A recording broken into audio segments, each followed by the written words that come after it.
Well, now, welcome back. And I'm back with another collection of 8-bit goodness. I noticed during the last videos there's some things I haven't been doing, like it's ASMR, and I'm telling you about the games.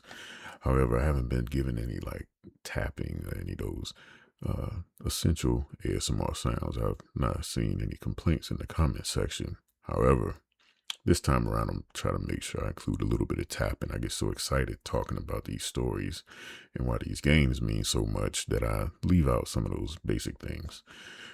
Tonight, we are starting with a franchise near and dear to my heart, not just in video games, but in life. This is Teenage Mutant Ninja Turtles. But I'm also going to include Teenage Mutant Ninja Turtles 2, the arcade game, because Turtles 1 was doo-doo. Turtles 2 was amazing. It was everything I wanted in a Turtles game. All right, a little bonus. Look at the back. How many of y'all remember that blockbuster video?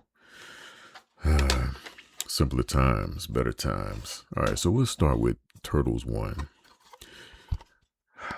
Now,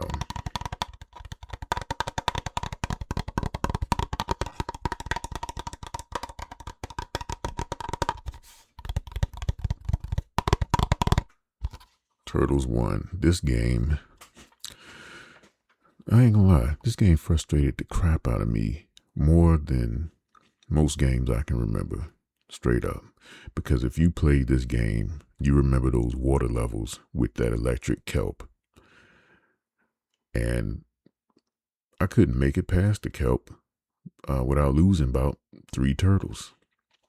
And then after that, you're going through these crazy zany, when I say zany, ridiculous stages, like even the music was kind of chaotic. And you seeing all types of enemies on the screen at once, things you've never even seen in a TV show. I'm talking about a fire leg, a literal leg of fire, just hopping around.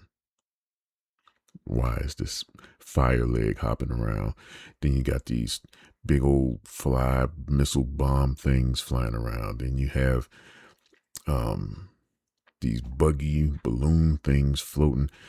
Man, this game was straight up money grab. That's how I feel, because the Turtles were so popular.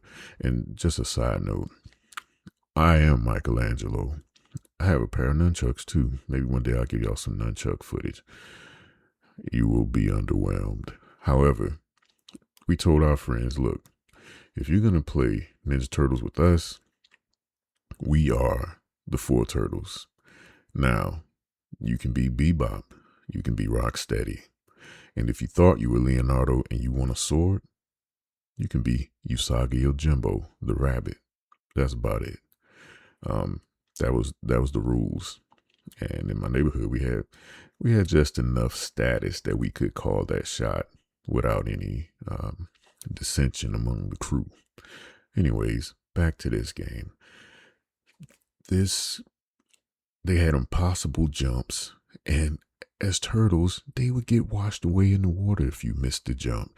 This thing was so frustrating. I don't even want to spend a lot of time talking about this first one because the memories are not actually good memories. I do remember getting to the final stage though, and the overworld music was dope. I'm gonna actually put that overworld music in right here.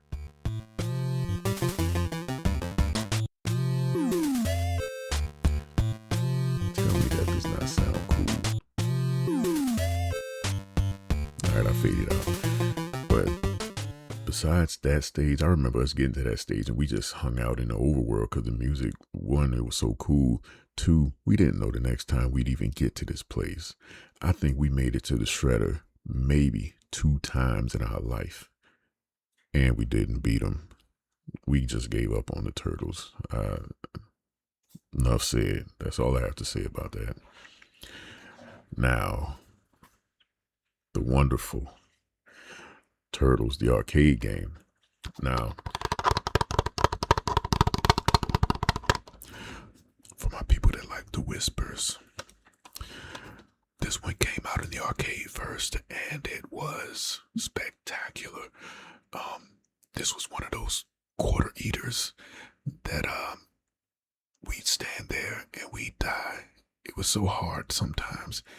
These guys are like uppercutting the crap out of us, beating us down. But it was graphically, it was a side scroller. Like think about Final Fight. Think about Turtles in Time. Think about Knights of the Round. Think about The Punisher. It's like when you think about those side scrolling beat 'em ups, Streets of Rage 2, stuff like that. That's how this game was. But it was so good after you've played this garbage. And then you see this in the arcade, it had voice acting and everything in it. And the music was hype. Oh my gosh. I cannot I even remember the first time like when this game came out, a friend of ours, so I'm here and well, let's say I went down to some projects, right?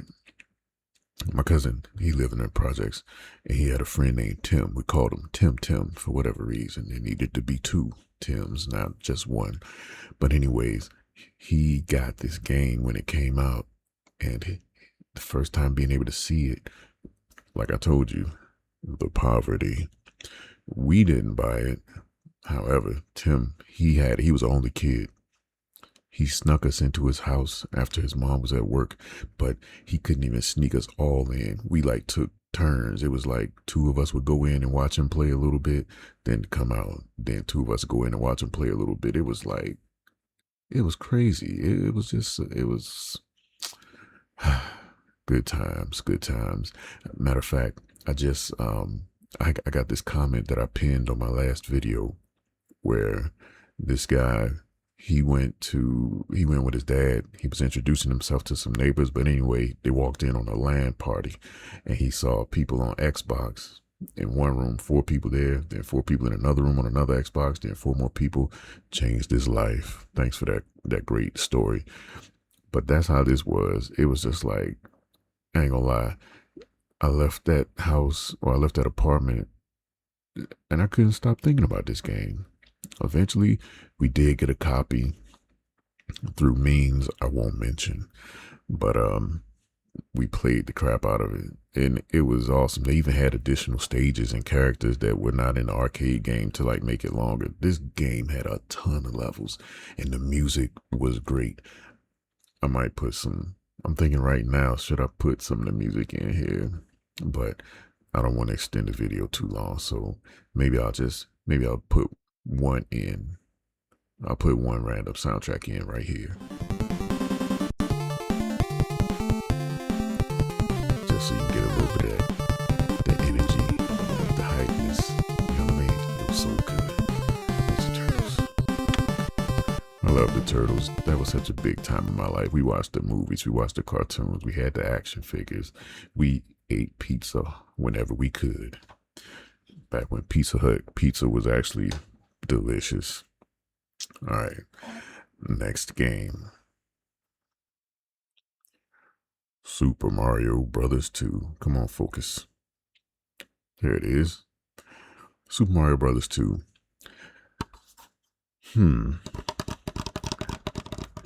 After doing a little bit of research,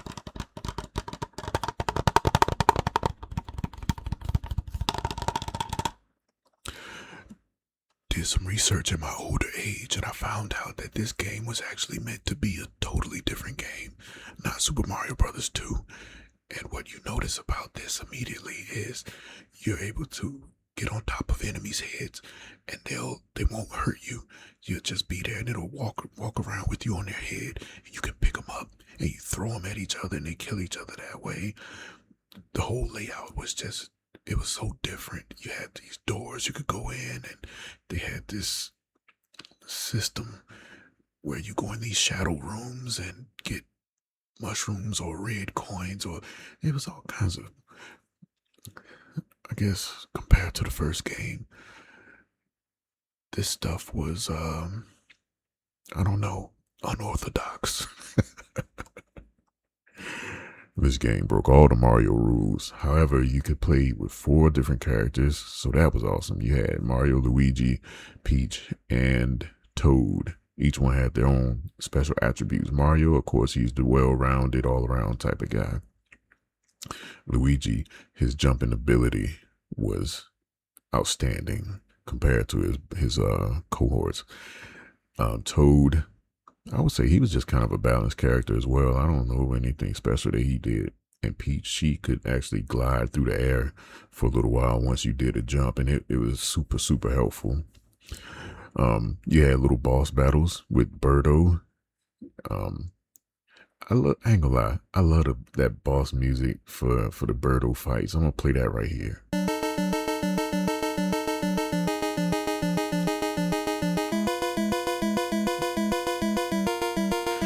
And it's just this little simple recurring thing, but it just sticks in my head because it just reminds me of the time. And my older cousin Ken, he was an expert at this game, and he beat this thing like it was nothing. And we would just sit there and watch him play through it, and it would take hours, but we would sit here and watch. He knew all the tricks and everything, and it was certain games he just was able to do like that. Other times he would watch us play games, but it was a good time, man. I remember this one day, it was like it wasn't rainy, it was cloudy outside, and we had just flown some kites. That was rare for us, but we went and flew some kites, and we came back. It was just one of those days where you would, like, if you had to imagine just a stress-free, nearly perfect day in regards to, like, it's just a good time. No stress.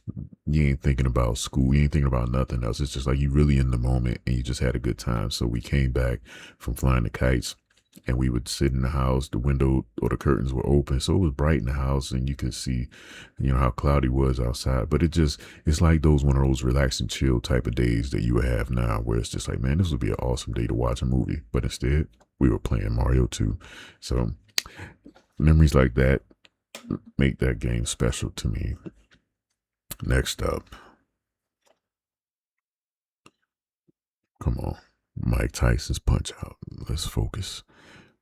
There we go. Mike Tyson's Punch Out. This was before it just became Punch Out. This was before all the controversy with Mike Tyson and everything. It was an awesome game. I really loved the little introduction music. Have a taste. Yeah, but those little introductions, it was cool. And you had different ones where people would, each boxer, they would have like a little intro dance they would kind of do. Some of them would. And I was scared to play this game, actually. I don't know why, but this game stressed me out. I would watch other people play, and they would do pretty good. Then they get beat up, and I would see the rage. And I don't know, I just was like, I don't want to fight these guys. Now, when I got older, I got over it and I started playing and stuff. I'm like, it's actually not that hard. But of course, once you get to those other levels, say Bald Bull 2. Once you get to Bald Bull 2 and you start fighting some characters over again, Piston Honda, Bald Bull. I don't think you had to fight the Tiger twice. I don't know. But once you got past, for me, it was Bald Bull. This dude had this bull charge move that, I don't know, the sound effects and everything, that had me shook, straight up shook. But it was a good game. And I just remember my older brother, he would play it all the time, and we'd be sitting around because he was the best at it. So we was just watching play, and that's how it was. Did any of y'all have a friend or a sibling where certain games you just wanted to see them play because it was just like, you know what, just do your thing. This is your element. Go ahead and play the game. We just going to watch. We will show support, and we will be here for you. But just do your thing. You got it. That's how this game was for my older brother. And it was a good time. God rest his soul. But he was really good at this game. And thinking back on those good memories, that's one of the reasons that this game is so sentimental to me and means a lot.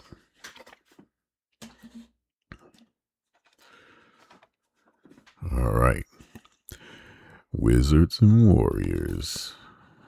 Come on, please focus, because I want y'all to see this. See this? Look at that. Y'all see the evil wizard Malkill in the background. And this is Kuros, the warrior that you play as. Really, really nice, detailed cover art. However, this game looked nothing like this either. I told y'all these covers sold games. But anyways, this guy, this night, we played this game so much. I don't know what it was about this game. But anyway, you're a knight. And this guy, he's got hops. He's like jumping all over the place. That's what he does. He doesn't walk, like, the stages are not designed for this guy to just be on the ground like a normal knight would be, or be on a horse. No, this man leaped from tree to tree, from branch to branch, from cave to cave, any ledges. That's what he did. He hopped around and that's how he got places. A ton of jumping. Now, when he did have a sword in his hand, but when you actually get to swinging the sword, fighting skills, 0. This guy was basically just like flailing about. You know, he had a little bit of style with it, but it was like he was just like, that's how he fought with his sword. Just whatever comes. If it hits, it hits. If it doesn't, it doesn't. If you get through the defense, you get hit. And but one of the funniest things about this was the death music, or when you're getting close to dying, it would instill so much panic in us that we would just start running around and hunting for the roasts. That was the health. You have a roast, or I think a turkey or something like that. And even with those, sometimes they would be poison. It'd be a little plumper than the normal. And you had to really pay close attention, or you would eat that and it'd take health. You'll fall down and get like had these little stars by your head. But listen to this music from when you get in panic mode and you're almost about to die.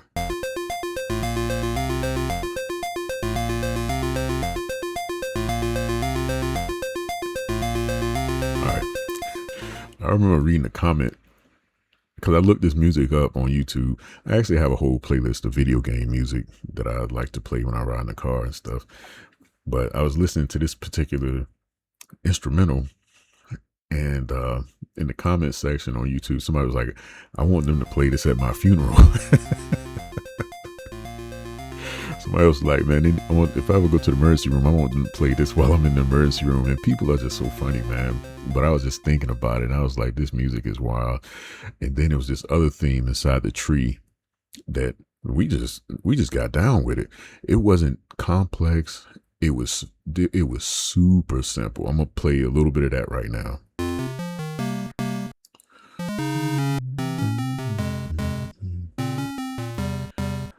All right, so you got these little tracks and stuff like that, and we go through, and you get power-ups and things, and as you journey through, it was actually a pretty interesting game overall. It was pretty cool overall. We eventually got the second game. I borrowed it from a friend of mine named Kyrie up the street, and it was even better than this. The music was better. There's a theme up there that I have on my playlist that I play when I'm driving around. But either way, if you ever play Wizards and Warriors, hold up, before I end this,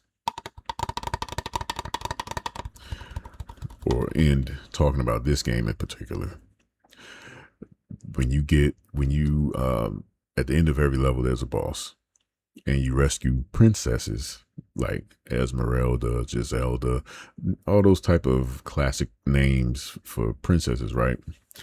And it's this music that plays when you rescue them, and the same music plays. It's a level, the final level, basically outside of the castle. They play this music as well, and I think it's just so good. It's just so nice. And I'm gonna play a little bit of that for you. Then I move on to the next game.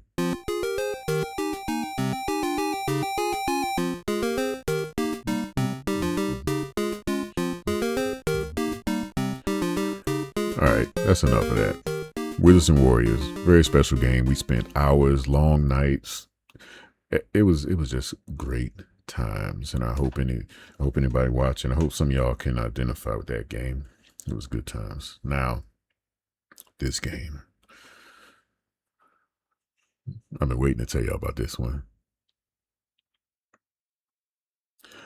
Mega Man 2.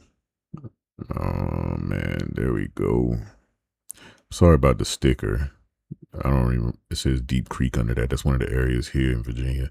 But I don't remember where we even got this from. I don't even know if we bought it. It might have came by underhanded means. But Mega Man 2, what an improvement over Mega Man 1. This has to be the most played Mega Man game that we have ever played. My favorite Mega Mans are on the NES.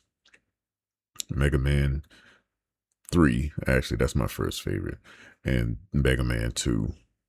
If I had to put a third one in there, I won't put a third one in there because Mega Man 2 and 3 are just the best. They have the best memories associated with them. I had the most fun playing them.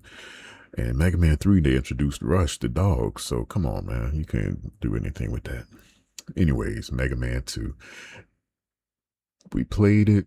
The great thing about Mega Man games is you had the 8 robot masters and you had to fight them, but you didn't know what weapon was effective against who. So as you get through these stages, if you got through the stages, you get to the boss, then you get your butt handed to you.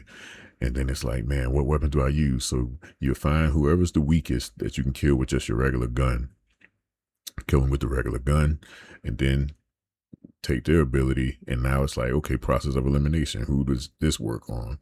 And sometimes you still beat other bosses with your regular gun, but it was nothing as satisfying as hitting a boss and seeing a huge chunk of their health bar disappear because you figured out the right thing to kill them. Then next time you play, it's like, okay, we're going to kill this weak guy first. Then I know this does this. So you just came up with the order eventually. But the music on Mega Man 2, particularly, and I think some of y'all that are in my generation, y'all may know which song it is. It's the best one on this whole game, I believe. And that is Bubble Man stage. Bubble Man stage music. All right, so let me get a little background. So when we were playing Mega Man, we were more to girls at that time, and Bubble Man, we literally paused the game and just let this music play, and then we start talking about girls. We'd just be laying there or sitting around. Like if we were playing at night or something like that, we'd just like lay down, just chilling, relaxing, and then start talking about the girl you crushing on or what happened at school, how the conversation went. Man, I want to get her number, whatever it might be. I'm gonna let y'all hear this music right now.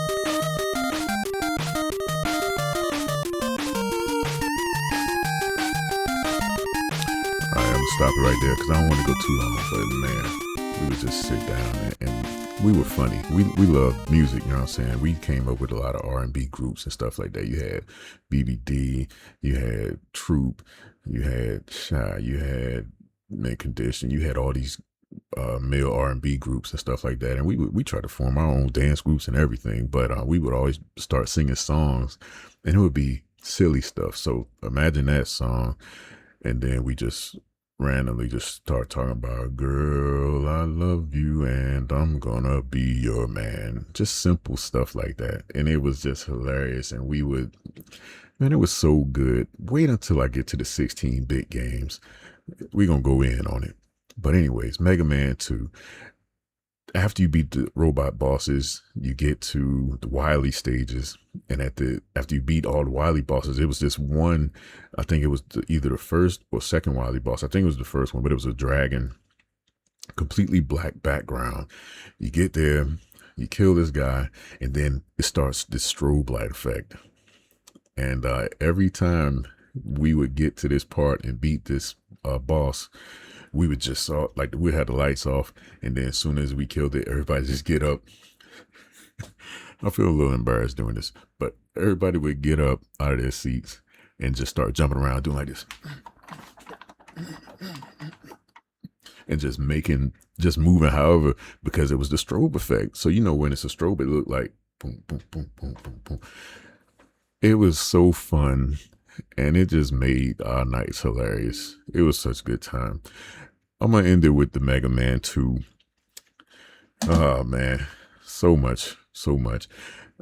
Look, I won't make another NES edition or 8-bit edition if y'all don't want to, but I have at least 10 more games that I want to share with you guys.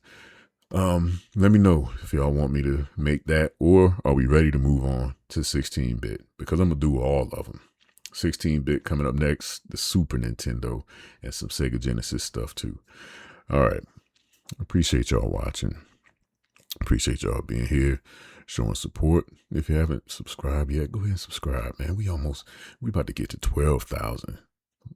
Oh man, it's happening so quickly, and I'm super thankful for all of you.